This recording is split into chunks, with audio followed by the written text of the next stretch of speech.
మధుది ముమ్మాటికి రేవంత్ సర్కార్ హత్య అన్నారు మాజీ మంత్రి జగదీష్ రెడ్డి.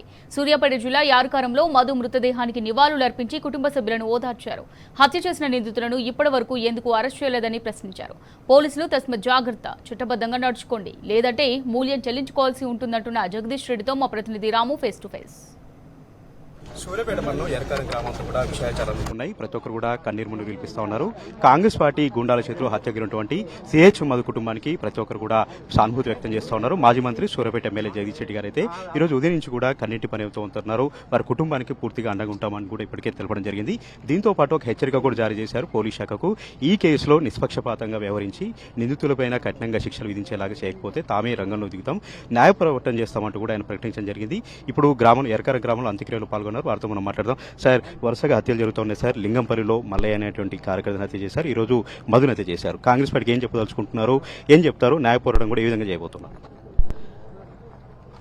కాంగ్రెస్ పార్టీ ప్రభుత్వం వచ్చిన తర్వాత ఈ రాష్ట్ర వ్యాప్తంగా కూడా బీఆర్ఎస్ పార్టీ నాయకులు, కార్యకర్తలపైన, సాధారణ ప్రజలపైన కూడా ఈ దాడులు అనేవి నిత్యకృత్యాలైనాయి. ఒకవైపు పోలీసులను ఇష్టం వచ్చిన పద్ధతిలో వాడుతున్నారు, ఇంకోవైపు కాంగ్రెస్ గుండాలు కూడా దాడులు చేస్తూ ఉన్నారు. చాలా చోట్ల పోలీసులు, కాంగ్రెస్ పార్టీకి సంబంధించిన గుండాలు, రౌడీలు కలిసి పనిచేస్తూ ఉన్నారు.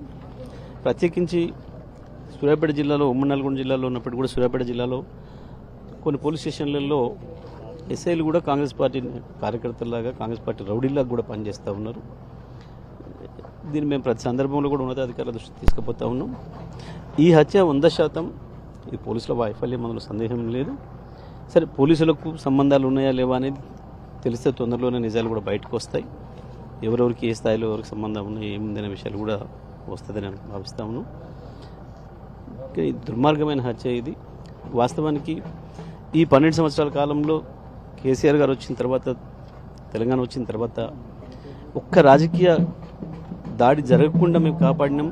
ఈ గ్రామం అంతకుముందు ఎన్నో కక్షలకు నీలమైన గ్రామం అయినప్పటికీ కూడా ఒక చిన్న ఘర్షణ జరగకుండా ప్రయత్నం చేసినాం.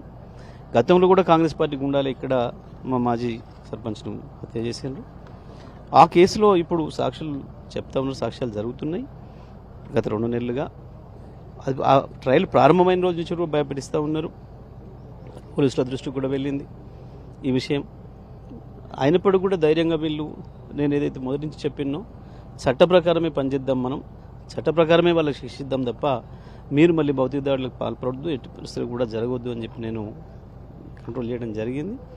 ఇక్కడ ఉన్న కార్యకర్తలందరూ కూడా నా మాటను గౌరవించి ఎక్కడ కూడా ఒక చిన్న హింసాత్మకమైన సంఘటన పాల్పడలేదు. 10 ఏళ్ళు అంత అధికారం ఉన్నప్పటికీ కూడా ఏ ఒక్కరోజు కూడా అటువంటి చర్యలు పాల్పడలేదు. సరే, ప్రశాంతమైంది, మంచిగా గ్రామం మంచిగా అని అనుకున్నాం. బ్రహ్మాండమైన అభివృద్ధి చేసినాం. అద్భుతంగా పంటలు పండిస్తూ ఉన్నారు. ఒకప్పుడు రక్తం బారిన ఊర్లలో బ్రహ్మాండంగా నీళ్లు వారినాయి. గోదావరి నీళ్ళు వచ్చిన తర్వాత వాతావరణం అంతా మారిపోయింది. తుంగతుర్తి, సూర్యాపేట తాలూకాల్లో కూడా రాజకీయ వాతావరణం కూడా మారిపోయి ప్రశాంతమవుతున్న గ్రామాలు అనుకున్న సమయంలో మళ్ళీ కాంగ్రెస్ పార్టీ మనకు దుర్మార్గమైన చర్య పూనుకుంది. తప్పకుండా నేను దీనికి బదులు తీర్చుకుంటాం లాంటి మాటలు నేను చెప్పను, కానీ బాధ్యులకు శిక్షలు మాత్రం పడేటట్టు చేస్తా. ఇందులో నేను మా కార్యకర్తలు అందరూ కూడా చెప్పేది, పోలీసుల పైన కూడా కొంతమంది మీద మీరు ఆరోపణలు చేస్తున్నారో, తప్పకుండా వాళ్ళు ఏం చిన్న తప్పు చేసినట్టు దొరికినా వాళ్ళపైన కూడా చర్యలు మాత్రం సీరియస్గా ఉంటాయి. ఇవ్వాలనే కాదు, ఇవాళతో తప్పించుకోకపోయినామని వాళ్ళు అనుకోవడానికి లేదు.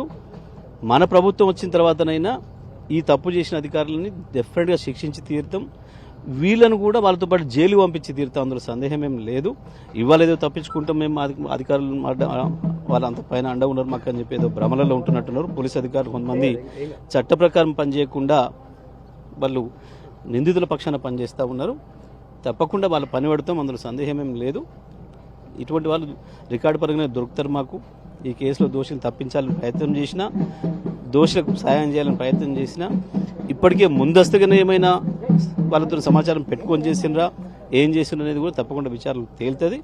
అటువంటి వాళ్ళపైన డెఫినెట్ చర్యలు ఉంటాయి. కానీ ఈ సందర్భం మాత్రం నేను ఆ కుటుంబాన్ని మేము మా పార్టీ కుటుంబంగా సాదుకుంటాం. నేను కేటీఆర్ గారితో కూడా మాట్లాడి తప్పకుండా పార్టీ పరంగా కూడా వారిని తీసుకుని మేము గతంలో కూడా ఇక్కడ మా వెంకన్న కుటుంబం వెంకన్న చనిపోతే మా కుటుంబంగానే మేము భావించి వాళ్ళని చూసుకుంటా ఉన్నాం. ఈ కుటుంబం కూడా పార్టీ కుటుంబంగానే మేము తీసుకుంటాం. వాళ్ళు తప్పకుండా ఇద్దరు పాపలు ఉన్నారు, వాళ్ళ చదువుల బాధ్యత కావచ్చు, అన్ని విషయాలు కూడా బాధ్యత తీసుకుంటాం. వెంకన్న మృతికి నేను ప్రగాఢమైన సంతాపం తెలియజేస్తూ కార్యకర్తలందరూ కూడా సమయమానంగా ఉండాలని చెప్పి నేను సందర్భంగా విజ్ఞప్తి చేస్తున్నాను. రూరల్ ఎస్ఐ పేరు బాగా ఆరోపణలు వస్తున్నాయి సార్. మీ సంగతి చూసారు, మీరు జాగ్రత్తగా ఉండాలని చెప్పారు. పక్కన ఉన్న కోదాల్లో కూడా ఒక దళిత యువకుని కొట్టి చంపారు సార్. ఈ 2 గంటలు కూడా ఎట్లా చూడాలి? పోలీసుల వ్యవహార శైలి ఒకటి నేనేమంటున్నా అంటే ఏ అధికారైనా మంది కూడా మేము ఒప్పచెప్తాం. పోలీసులు చట్టబద్ధంగా వ్యవహరించాలి. ఈ దీంట్లో కూడా న్యాయబద్ధంగా వ్యవహరించి ఎవరైతే నిందితులు ఉన్నారో వారందరినీ కూడా వెంటనే అరెస్ట్ చేయాలని కూడా మాజీ మంత్రి సూర్యాపేట ఎమ్మెల్యే జగదీష్ రెడ్డి డిమాండ్ చేస్తూ ఉన్నారు. కెమెరా పర్సన్ వెంకట్తో రామ్ టీ న్యూస్, సూర్యాపేట.